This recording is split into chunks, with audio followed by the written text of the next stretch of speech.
La parole est maintenant à Madame Myriam Grafto. Vous êtes chef de département au sein de la DREC, département de l'internationalisation et de la valorisation du système scolaire. Vous avez également été COCAC adjointe déléguée de la direction de l'AEFE à l'ambassade de France à Berlin.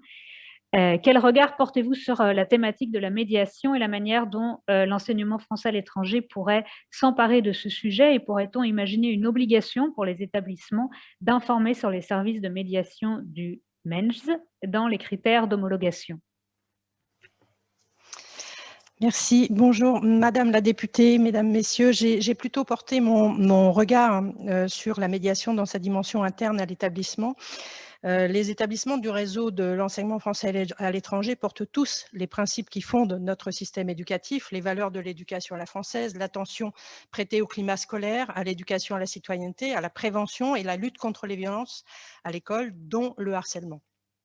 Au même titre que les établissements scolaires en France, les établissements du réseau peuvent avoir recours aux mêmes instances de médiation dans le cadre d'une politique éducative soutenue par tous les acteurs de la communauté scolaire, enseignants, personnels d'éducation et autres personnels mobilisés pour accompagner les élèves. Principes et instances sont ceux du système éducatif français et leurs dimensions éducatives sont celles dont on doit s'inspirer pour les faire vivre en contexte. Il s'agit là de l'articulation entre droit scolaire et droit local. L'homologation attribuée par le MENJ est le point commun des 540 établissements de l'EFE, ça a déjà été évoqué. Elle ne reconnaît pas seulement un enseignement des programmes scolaires, elle s'attache aussi au respect des valeurs et des exigences du système éducatif français. Les besoins de médiation ont une typologie identique à celle que l'on peut rencontrer ailleurs. La médiation par les pairs pour gérer les conflits mineurs entre élèves, la médiation par des adultes de la communauté éducative pour gérer les conflits entre élèves, la comédiation adulte-élève pour gérer les conflits entre élèves, la médiation par des adultes pour gérer les conflits entre des adultes, la comédiation adulte-élève pour gérer les conflits entre professeurs et élèves, et la médiation famille-école pour gérer les relations parfois entre la famille et l'institution.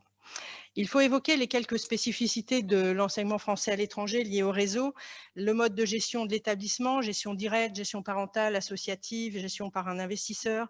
Dans tous les cas, le rôle du chef d'établissement est strictement le même, il reste le même, il est le garant d'une politique éducative et pédagogique de l'établissement, en prise avec les valeurs du principe du système éducatif français. Il en est de même pour les conseillers pédagogiques d'éducation lorsqu'ils existent et les équipes personnelles de vie scolaire que beaucoup de pays nous envient et qui ne sont pas toujours mises en place dans les établissements. C'est une de nos spécificités et je pense qu'il est vrai que la promotion de la médiation fait partie des missions du CPE.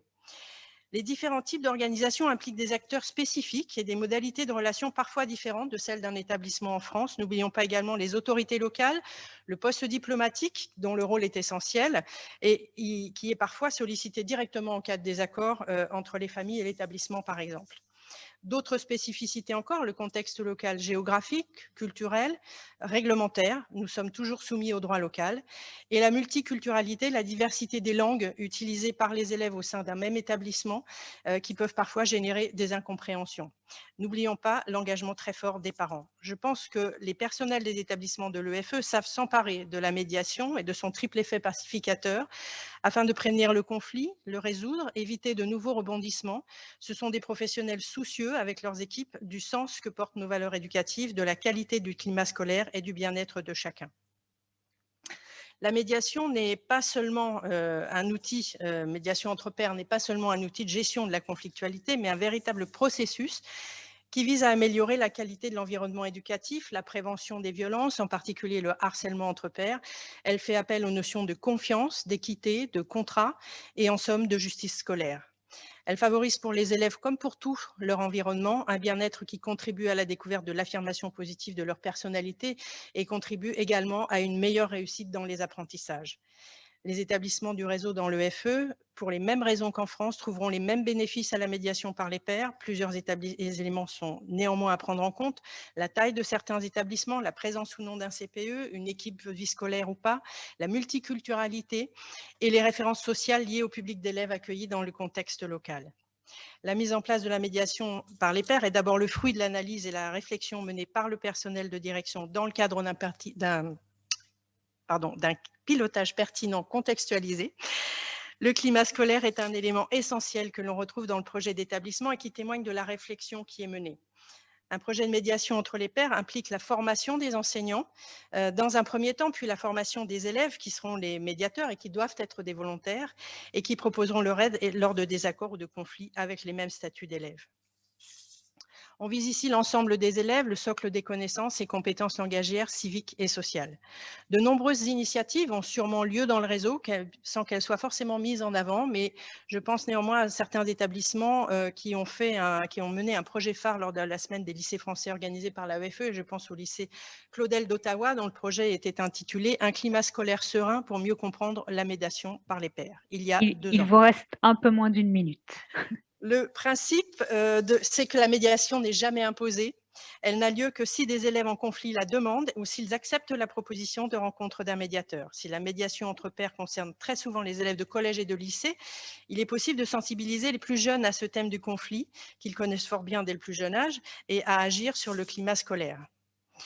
Dans l'EFE, en effet, nombre d'établissements ont cette chance de regrouper sur le même site le premier et le second degré. On pourrait imaginer un autre format que serait une médiation pour les élèves primaires par des élèves médiateurs du secondaire.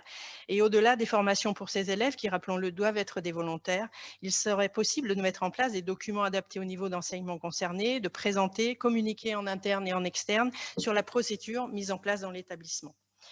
La crise sanitaire liée à la Covid-19 a conduit progressivement les établissements du réseau de l'EFE à fermer leurs portes. Aujourd'hui encore, des établissements continuent à travailler à distance et ou format hybride.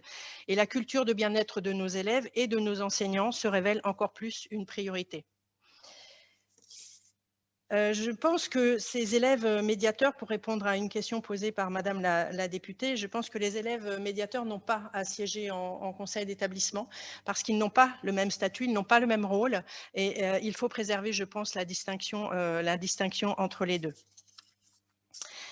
Je vais conclure en disant simplement qu'il me semble qu'il faut mettre des mots sur les mots et j'ai repris une phrase qui a été le thème d'un projet mené par l'Académie de Dijon et je pense que c'est essentiel pour le bien-être de nos élèves et de tous au sein de nos établissements. Et pour conclure, je citerai les propos du ministre Blanquer lors du Conseil d'orientation de janvier dernier. Les valeurs françaises et la capacité de nos établissements à organiser un dialogue permanent entre les cultures et les langues sont des atouts équivalents, sinon encore supérieurs à la valeur des diplômes délivrés.